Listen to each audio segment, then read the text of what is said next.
El presidente, como de costumbre, le echó la culpa a alguien de los problemas que tiene su gobierno. Siempre encuentra un culpable para el desastre de su gobierno. El primer culpable, recuerdo, fue la herencia de Macri. Todavía sigue siendo la herencia de Macri. Macri. Después vino el tema de la pandemia, de la guerra que Rusia le declaró a Ucrania, la invasión de Rusia a Ucrania. Problemas estos dos últimos que han pasado todos los países del mundo. Algunos, la mayoría, están superándolo con más problemas, con menos problemas, con más velocidad, con menos velocidad. La única que está peor es la Argentina. La única que está peor es la Argentina. Yo creo que al presidente, en la pandemia, que a él le atribuye tantos males, le iba mejor. Con la gente encerrada, cuando nada se movía, no pasaba nada. Como no pasa nada en los cementerios, porque tampoco en los cementerios se mueve nada. El problema del presidente con la sociedad empezó cuando la sociedad comenzó a moverse. Cuando la pandemia comenzó a pasar. Comenzó, digo, porque la pandemia no terminó de pasar. Ahí empezaron los problemas del presidente. Algo más dice el diario Financial Times hoy, y los voy a leer textualmente. Dice, Argentina podría estar viviendo un boom, pero va camino a uno de sus habituales colapsos. ¿Por qué el boom? Porque hay en estos momentos precios muy altos para los alimentos en el mundo, porque tanto Rusia como Ucrania eran proveedores importantes de alimentos del mundo.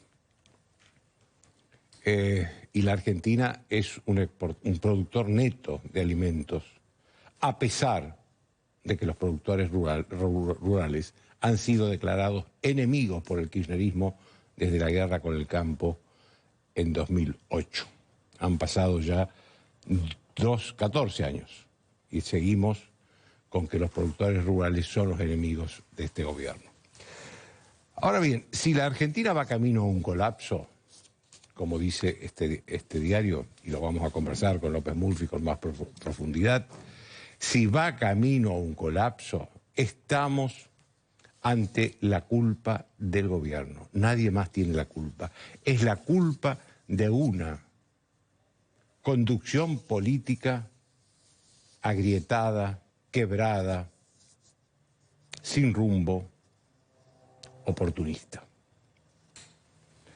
Esa es la raíz del problema. Esa es la raíz del problema. Fíjense ustedes que en el primer semestre de este año entraron más dólares que nunca en la historia durante un semestre. Más producto de los precios, como decíamos, que de la cantidad que se exportó. No quedó nada en el Banco Central está sin dólares. ¿Qué pasó? Y que cada argentino, como pudo, se hizo de dólares. ¿Por qué? Porque el dólar es el refugio de los argentinos cuando desconfían de un gobierno. Para mí, esta es la raíz del problema que hay hoy en la Argentina. Decíamos que el presidente siempre le echa la culpa a otro, ¿no?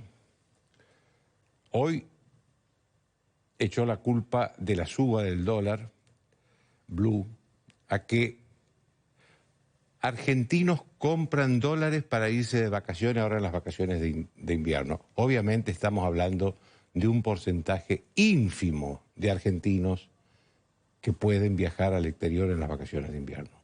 Ínfimo. ¿Cuán frágil es la economía argentina, si esto es cierto, para que un porcentaje mínimo, insignificante de argentinos que compran dólares blue hagan subir el dólar a las nubes?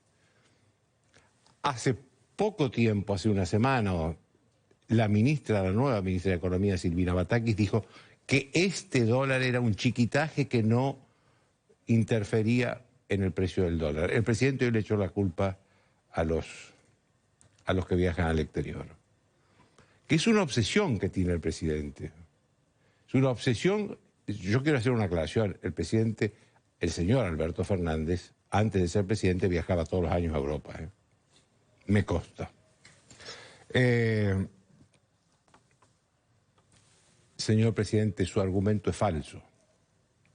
Y está estigmatizando a los argentinos que hacen lo que quieren con su plata, y es el derecho que tienen de hacer lo que quieren con su plata. Y está estigmatizando a los que viajan al exterior, y si no le gusta que los argentinos viajen al exterior, cierre Ezeiza, pónganos a todos en una caja fuerte dentro del país. Fíjense ustedes que a los argentinos que viajan al exterior, por cada pasaje aéreo que pagan, están pagando también el 82% de impuestos. 82% de impuestos sobre el valor del precio oficial del dólar, obviamente. 30% de impuesto país, que es un impuesto solidario. Quiero aclarar que la solidaridad es voluntaria, nunca una imposición, ¿eh? Y en este caso es una imposición. 45% de impuesto de anticipo del impuesto a las ganancias, que se van a liquidar dentro de 7 meses, 8 meses, 9 meses, no sé, en junio del año que viene, con una inflación que va más al ritmo del 90 que del 80% anual. Es decir, que esos anticipos se van a licuar absolutamente durante este tiempo. Ya llevamos 45 más 30, 75%, y además hay un impuesto del 7% al turismo. Eso suma el 82%. Este 7% no es ni solidario ni es anticipo, es impuesto liso y llano. Esto es lo que pasa. En medio de ese clima, Cristina Kirchner hizo hoy un furibundo ataque contra la Corte Suprema de Justicia. No perdamos el sentido de las proporciones. Estamos hablando de quien es la cabeza del Poder Legislativo, la presidenta del Senado, haciendo un furibundo ataque a la cabeza del Poder Judicial, que es la Corte Suprema de Justicia.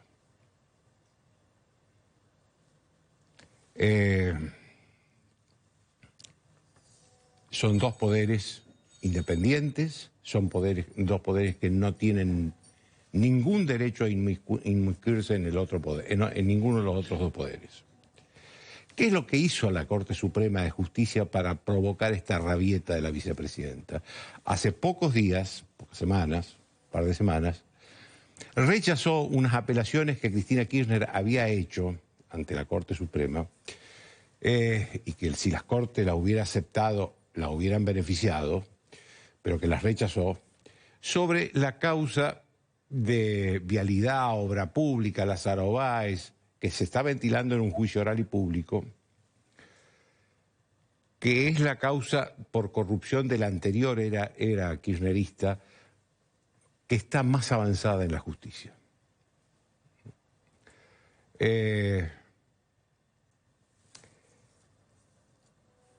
La vicepresidenta difamó a cada uno de los miembros de la Corte Suprema de Justicia, con nombre y apellido. Dijo mentiras. Acusó con rumores que circulan por ahí a la Corte Suprema. Esto es un conflicto de poderes liso y llano. Esto es un conflicto de poderes, lo llamen como lo llamen.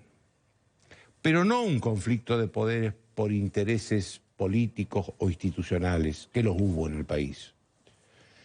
Esto es un conflicto de poderes por intereses personales. A Cristina Kirchner le importa solo Cristina Kirchner.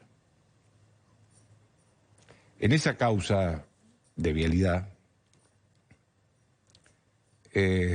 después de la feria judicial que empieza en estas 2 semanas, van a estar los alegatos del fiscal Diego Luciani, que es un fiscal honesto, que es un fiscal independiente, y que seguramente la acusará, no sé, pero seguramente la acusará. Y después va a venir la resolución del Tribunal Oral, que nadie sabe cuál va a ser esa resolución, pero lo que sí sabe Cristina Kirchner,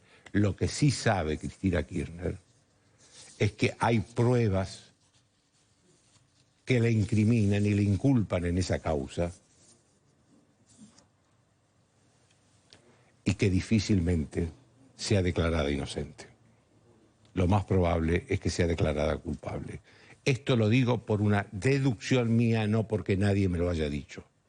Nadie sabe qué va a decidir ese tribunal, pero ella sabe la cantidad de pruebas que hay ahí.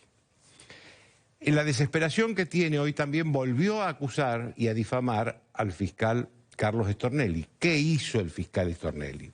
Fue el fiscal que investigó junto con el juez Claudio Bonadío la causa de los cuadernos, que es la descripción más precisa que conocemos de la corrupción en la anterior era kirchnerista. Lo difamó. El pecado de Stornelli es haber investigado la corrupción kirchnerista. No hay otra razón para que lo haya calumniado y difamado como lo hizo hoy la vicepresidenta. La Corte Suprema de Justicia está integrada por hombres independientes, felizmente, por hombres independientes y honestos. Horacio Rosati, Juan Carlos Maqueda, Carlos Rosenkrantz son personas honorables y no tienen derecho a ser maltratados por la vicepresidenta de la Nación por una cuestión personal, no institucional y en público. Hace poco, esta Corte no le gusta a Cristina, hace poco hizo hacer un proyecto para llevar a una Corte de 5 miembros, que es lo que tiene ahora la Corte Suprema de Justicia, que en realidad tiene 4, porque uno de los jueces, la ex jueza Elena Hayten de Nolasco se jubiló. Un proyecto que llevaba esos 5 a 25 miembros, es decir, que como hay una vacante en los 5, ella iba a nombrar 21 jueces. Era una maniobra clara para diluir el poder de la Corte. Tan es así, tan loco es este proyecto, que ni siquiera pudo pasar todavía por el Senado, que es donde ella más influencia tiene. Hubo una reunión convocada los otros días para tratar y no pudo pasar por el Senado todavía. ¿Le importa a Cristina Kirchner que este conflicto de poderes influya en la economía? ¿Cómo está influyendo? ¿Por la inseguridad jurídica que provoca esto? No. Ahora, esta rabieta pública de la vicepresidenta contra la Corte Suprema de Justicia influye en la economía mucho más que los poquísimos argentinos que compran dólar blue. Esta es la verdad. Le guste al gobierno o no le guste.